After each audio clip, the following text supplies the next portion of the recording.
ছেড়ে যেও না, তুমি যা বলবে তাই শুনবো, তাই করব। এই কথাটার মতো অসহায় আমার মনে হয় আর পৃথিবীতে কিছু হতে পারে না।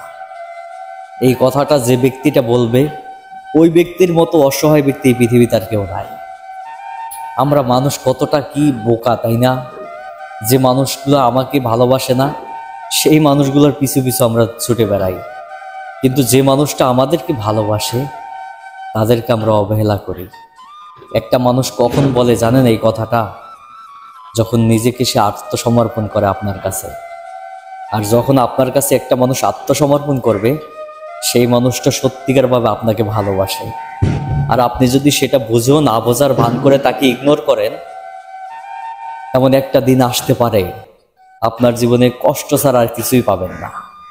কারণ মানুষকে ঠকিয়ে, মানুষের অসহায় জীবন দেখে মানুষকে অবহেলা করার মতো কষ্ট দেওয়া মানুষকে আমার মনে হয় পৃথিবীতে আর কিছু হতে পারে না। একটা মানুষ যখন অসহায়ের মতো হয়ে আপনার কাছে ভালোবাসা ভিক্ষা চাবে, আপনার পাশে থাকতে চাবে, আর সেই মানুষটাকে যখন আপনি অবহেলা করবেন, আপনার মতো অবাগা ব্যক্তি এই পৃথিবীতে কেউ নাই।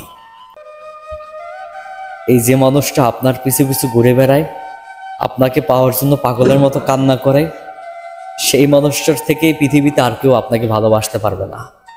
কথাটা মিলিয়ে নিন। আর সেই মানুষটাকে যদি আপনি আমি অবহেলা করি, আপনার আমার মতো মনে হয় অবাগা ব্যক্তি এই পৃথিবীতে আর কেউ নাই। তাই জীবনে চলার পথে যে আমাদেরকে ভালোবাসে, তাকে ভালোবাসতে শিখুন, তাকে জীবনে ঠাঁই দিতে শিখুন, তাকে ধরে রাখুন। জীবনটা তাহলে সুখের হবে। আর আপনি যদি তাকে অবহেলা করেন, আপনার মতো অবাগা ব্যক্তি আর কেউ নাই। একটা মানুষ কখন পাগলের মতো, অসহায়ের মতো আত্মসমর্পণ করে জানেন? যখন সেই মানুষটা আপনাকে পাগলের মতো ভালোবাসে। যে মানুষটা আপনাকে সত্যিকারভাবে চায়, সেই মানুষটা এই কথাটা বলে, আমাকে ছেড়ে যেও না, তুমি যা বলবে তাই শুনবো, তুমি যেভাবে চালাবে সেভাবেই চলবো। এই কথাটার মর্ম সবাই বুঝতে পারে না রে ভাই। তাই কাউকে ভালোবাসলে, কিংবা আপনাকে কেউ ভালোবাসলে, তাকে ধরে রাখেন, অবহেলা করেন না। আল্লাহর সৃষ্টিরে কষ্ট দিয়ে স্রষ্টারে কখনোই পাবেন না। কথাটা মিলিয়ে নিন।